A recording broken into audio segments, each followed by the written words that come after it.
2 heads are better than 1. Judy was teaching Mouse to walk on 2 legs when the phone rang. Hello? All she heard was air. Hello? Judy asked the air. Hello, Judy? Are you allowed to come to my party? A voice asked. A Frank Pearl voice.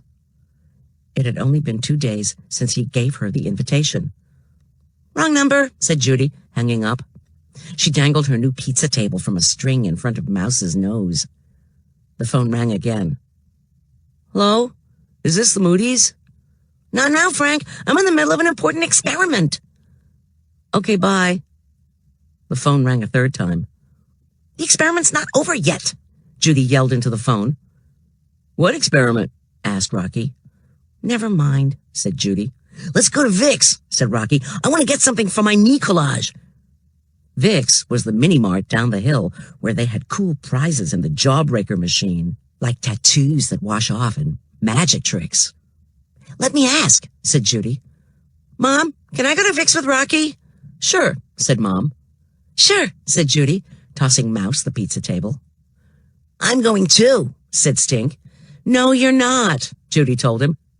You and Rocky can take him along, said Mom, giving her one of those looks. But he doesn't know about crossing through China and Japan on the way, Judy said. Only best friends knew that the first speed bump on the way was crossing into China, the second, Japan. I'm sure you could teach him, Mom said. Teach me, said Stink. Meet me at the manhole, Judy said back into the phone. The manhole was exactly halfway between Judy's front door and Rocky's. Over the summer, they had measured it with a very long ball of string. She ran out the door. Stink ran out the door after her.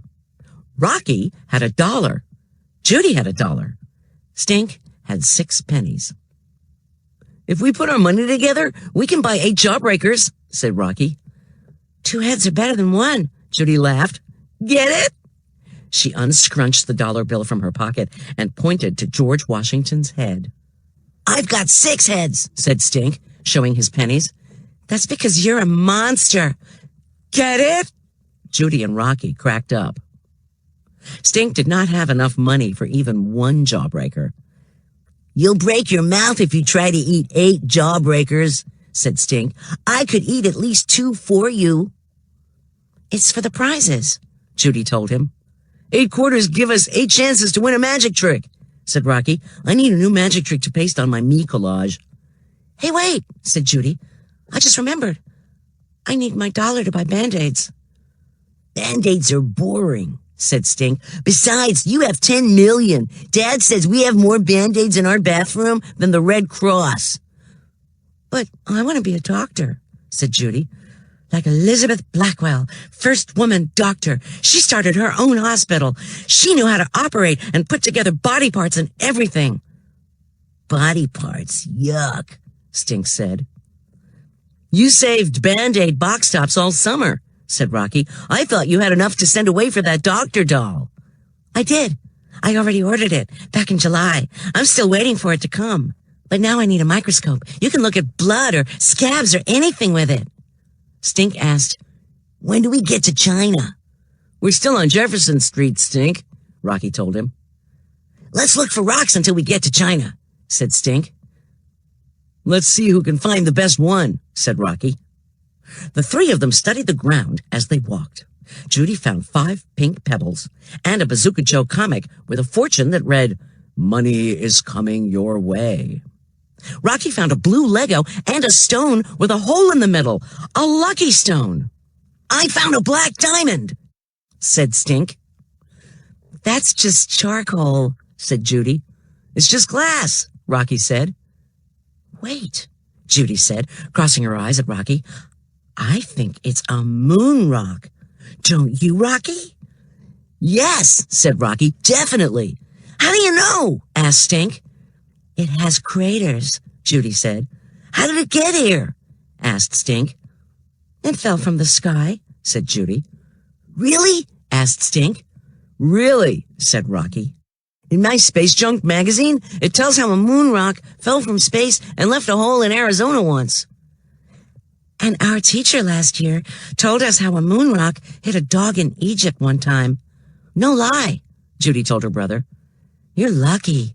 Moon rocks are billions of years old. Space Junk says moon rocks are dusty on the outside and sparkly on the inside, said Rocky. There's only one way to find out for sure if this is a moon rock then, said Judy. Judy scouted around for a large rock. Then she clobbered Stink's lump, smashing the moon rock to bits. You smashed it, said Stink. Look, I think I see a sparkle, said Rocky. Stink, you found a real moon rock, all right, Judy said. It's not a moon rock anymore, cried Stink. Look at it this way, Stink, said Judy. Now you have something better than a moon rock. What could be better than a moon rock? Asked Stink. Lots and lots of moon dust. Judy and Rocky fell down laughing. I'm going home, said Stink.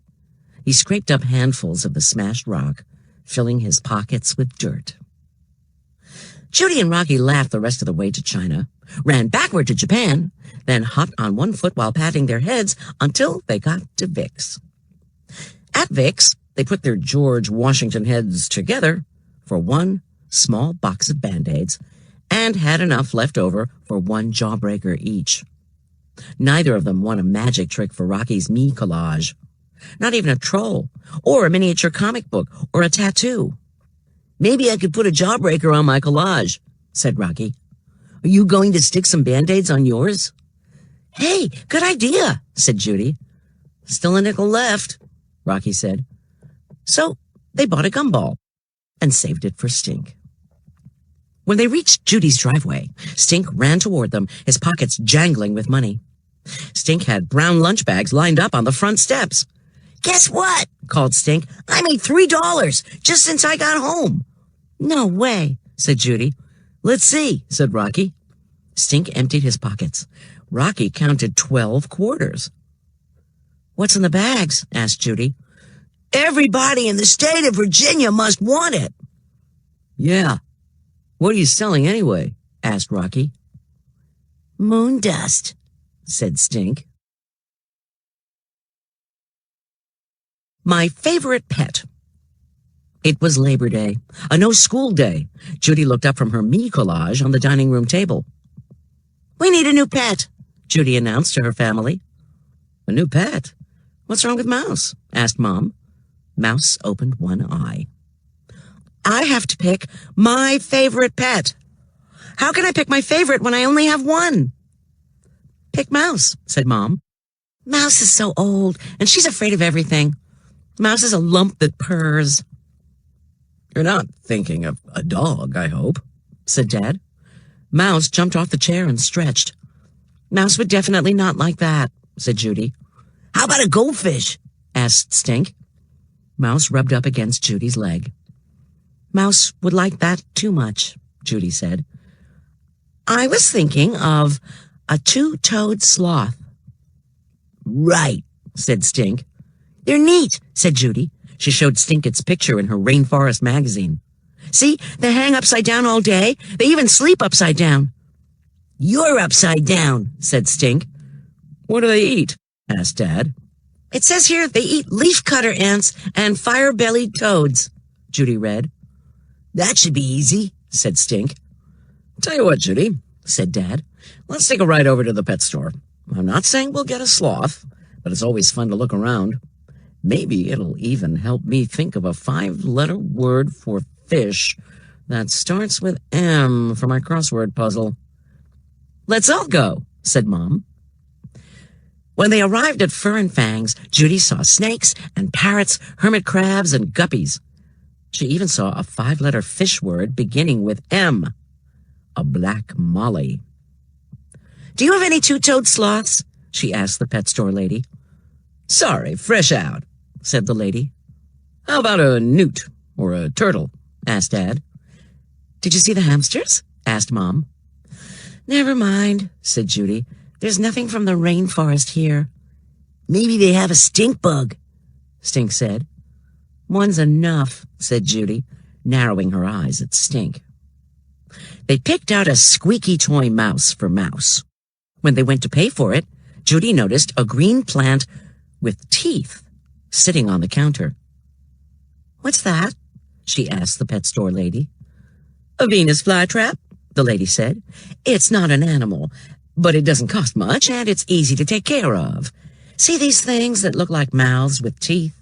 Each one closes like a trap door. It eats bugs around the house, like flies and ants, that sort of thing. You can feed it a little raw hamburger, too." "Rare," said Judy Moody. "Cool," said Stink. "Good idea," said Mom. "Sold," said Dad. Judy set her new pet on her desk, where the angle of sunlight hit it just right. Mouse watched from the bottom bunk, with one eye open. "I can't wait to take my new pet to school tomorrow for share and tell," Judy told Stink. "It's just like a rare plant from the rainforest." "It is?" Stink asked. "Sure," said Judy. "Just think, there could be a medicine hiding right here in these funny green teeth. When I'm a doctor, I'm going to study plants like this and discover cures for ucky diseases." "What are you going to name it?" asked Stink. "I don't know yet," said Judy. "You could call it Bughead, since it likes bugs." "Nah," said Judy. Judy watered her new pet. She sprinkled Grow Fast on the soil. When Stink left, she sang songs to it. "I know an old lady who swallowed a fly." She sang till the old lady swallowed a horse. She still couldn't think of a good name. Rumpelstiltskin? Too long. Thing? Maybe. "Stink!" she called. "Go get me a fly." "How am I going to catch a fly?" asked Stink. "One fly, I'll give you a dime." Stink ran down to the window behind the couch and brought back a fly. "Gross. That fly is dead." "It was going to be dead in a minute anyway." Judy scooped up the dead fly with the tip of her ruler and dropped it into one of the mouths. In a flash, the trap closed around the fly, just like the pet store lady said. "Rare," said Judy. "Snap, trap," Stink said, adding sound effects. "Go get me an ant, a live one this time." Stink wanted to see the Venus flytrap eat again, so he got his sister an ant. "Snap, trap," said Judy and Stink when another trap closed. "Double rare," Judy said. "Stink, go catch me a spider or something." "I'm tired of catching bugs," said Stink. "Then go ask Mom or Dad if we have any raw hamburger." Stink frowned. "Please, pretty please with bubblegum ice cream on top," Judy begged. Stink didn't budge. "I'll let you feed it this time." Stink ran to the kitchen and came back with a hunk of raw hamburger. He plopped a big glob of hamburger into an open trap. "That's way too much," Judy yelled. But it was too late. The mouth snap-trapped around it, hamburger oozing out of its teeth. In a blink, the whole arm drooped, collapsing in the dirt. "You killed it! You're in trouble, Stink! Mom! Dad!" Judy called. Judy showed her parents what happened. "Stink killed my Venus flytrap." "I didn't mean to," said Stink. "The trap closed really fast." "It's not dead. It's digesting," said Dad. "The jaws will probably open by tomorrow morning," said Mom. "Maybe it's just sleeping or something," said Stink. "Or something," said Judy.